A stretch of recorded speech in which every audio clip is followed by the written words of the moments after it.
Welcome back everyone to Moonstone's campaign.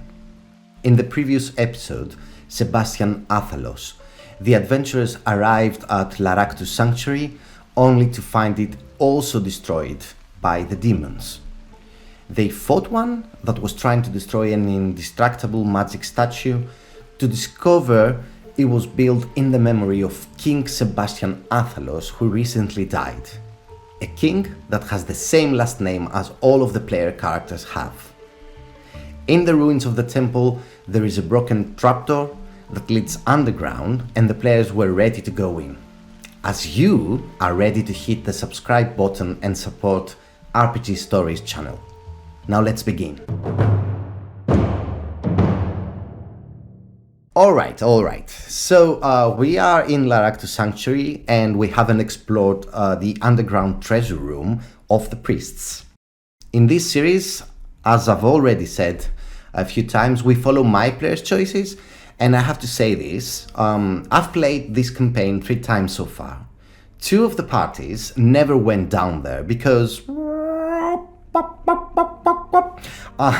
but since the last one did, let's discover what's down there.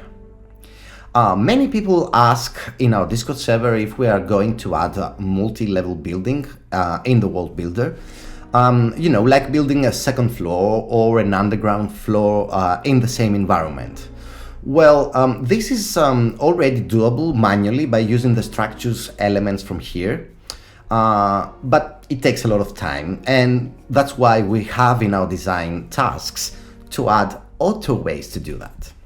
But for now, I will go and build this scene in a new tab. You guys already know I prefer this as a DM, but also I truly believe that it is a lot better since our multiplayer will give you the ability eventually to choose which environment each player sees.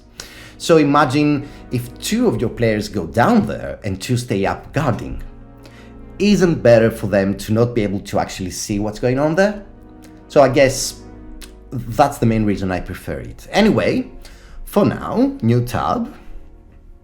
I will name it Laractus Sanctuary's basement. Okay. So, I know that this place has 2 rooms. And since we play Dungeons & Dragons here, RPG Stories VTT is specialized in creating dungeons really fast. So let's bring back the building grid. I'll press G, cool. I will go to the Autumn Room Builder tool here. I will go Fantasy, and I will pick this type because it matches the style of the ruins.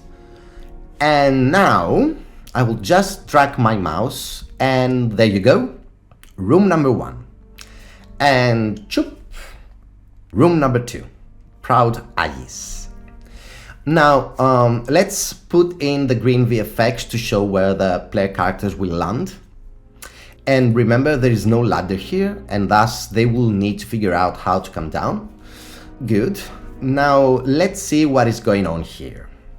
Since we have light coming from the hall above, this place isn't fully dark.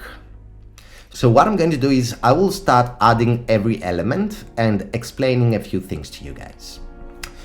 So this first room is just an entrance. It has 2 dead priests in here. So let me add 2 corpses. Corpses, alright. 1 here and 1 here.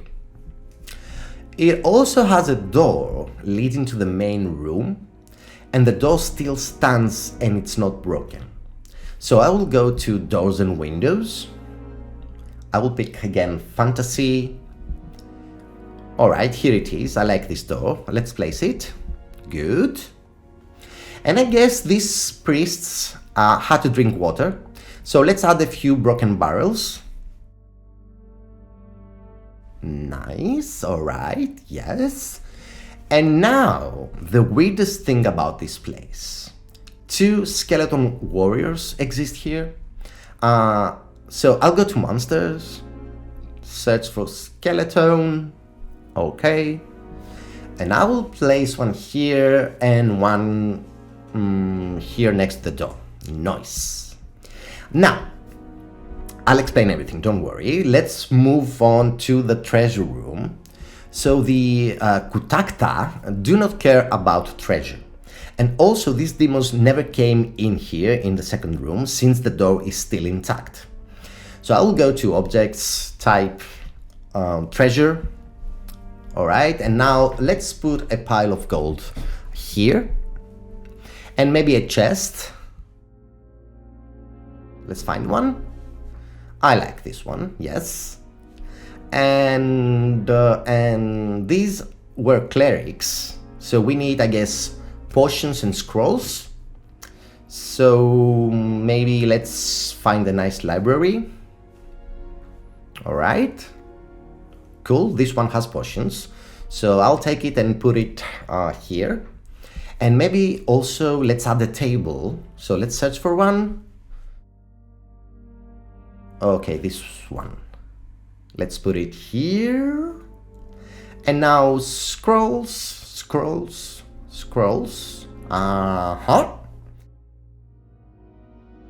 And more potions. Goody. I like it. And just for the fun of it, let's also place some candles. All right, here and here. Done. I love it. Now, we are underground, so let's make it a little bit darker. I will go here on the top right. With this button, you can control the daytime. And with this one, the shadows angle. So check this out. Okay, I like it now. And the shadows a little bit. Okay. So another OCD I have is that I like to turn the rest of the ground black so that the scene is focused only on the rooms. So grounds, black. Oops, not this one. This one, good. And done. So if you need a grid, you can toggle between the building grid and the gaming grid by pressing G, or make it disappear entirely. What else? I know what you are thinking. You are thinking about Fog of War, of course, because when your players are in the room number 1, you do not want them to be able to see what's in room number 2. So that's super easy again. We will go here, Fog of War. And as you can see, we have black Fog of War, white Fog of War, and we also offer different heights. Okay, I'll go with this one. So let's go to top view by pressing T, and I will simply use my left click to place the Fog of War. So a small lesson, if you want to delete the Fog of War, you can just hold Shift and delete it. But let's put it back. Yep, now we're done. Okay, so let's break down what is happening here. I will open the journal. Laractus Sanctuary Basement. I will copy paste every note I have in my nice Google text. Good. All right, we have everything. So let me explain things. This used to be a treasure room of the priests living in Laractus Sanctuary. The first room is the entrance, and the second room is the main treasure room.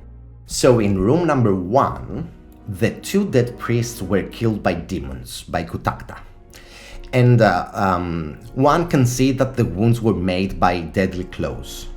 Note that these priests are not undead, and they probably seem dead for a month. This door over there is magical, it is indestructible, and that is why the Kutakta, the demons, couldn't break in. It is also magically locked, so good luck to your players with that. The barrels are destroyed and obviously empty. Now the 2 skeleton warriors are summoned by a Necromancer of Monastis. When the Forces of Light cannot solve Moonstone's problems, we can. Necromancers of Moonstone are a priest class that was born in the northwestern kingdom of Monastes. In ancient times, these clerics were practicing with passing the essence of life into objects, animating them and bonding them to fight on their side. During the events of the Second Chaos War, these tactics were applied for the first time to dead bodies, voodoo dolls, and golems, forming an order of summoners who, despite their dark looks, joined the forces of good against the demonic forces of chaos. Monastes' elite group, however, wasn't torturing the souls of the dead. The bodies were treated with the exact same method as the objects used to be animated, and the idea was to create a dark image that would terrify the enemy but also allow them to blend into the enemy's lines and sabotage their plans. Although Monastes played a key role in the final victory, after the war these necromancers were treated with mistrust and fear, and soon their great feats were forgotten. In addition, the desire for stronger summons and the lust for power led the majority of them to darkness and to alter their powers to create true undead. Monastes banned these priests, and whoever managed to escape execution fled into exile. In the present time, very few acknowledge the existence of non-evil necromancers who do not torture the souls and follow the traditional Monastes' path. And even the rumor that a necromancer of Monastes drifts around an area could cause a whole kingdom to mobilize in order to find them and hunt them down. Okay, we're back. This necromancer summoned them to protect any living creature they encounter from the demons in the area. That means that they will follow the players. They will also climb up and protect them for as long as they are near Laractus Sanctuary. Then they will stop and turn back here. Know that if the player characters attack these skeleton warriors, they will not retaliate, even if they are about to be destroyed. You need to really confuse your players here. So you got first the orc, now two skeleton warriors summoned by an evil necromancer are helping the players. Alright. In room number 2, the players will find 10 potions of healing, 3 low-level priest scrolls, feel free to give anything you want, several books around Akarut's religion, and let's say 1.5k gold pieces. And the candles are candles of ever-burning, and thus they're magical. Great. Now, I personally like to bring a few Kutakta down here, a few demons, as the players search the place, so that I can demonstrate that the skeleton warriors will fight on the adventurous side and will protect them at all costs. As I said, you really need to drive your players crazy here.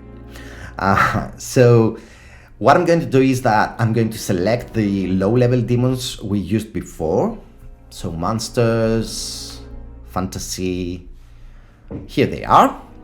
And I will place 5 of them here. So copy, paste, one more, all right.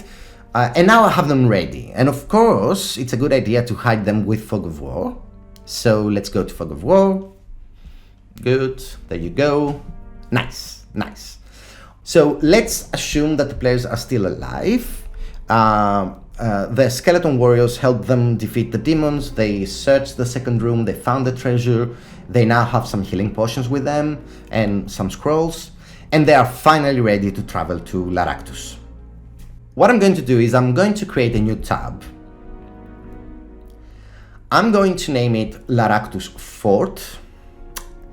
And the main reason this time I'm creating a separate tab is because we're gonna build the whole fort in the next episode. And that episode will be mostly dedicated to demonstrating how fast one can build a fort with RPG stories. But for now, I wanna say this. Laractus Fort is still standing. And the adventurers will finally get to speak to people. And will finally find out what the hell is going on.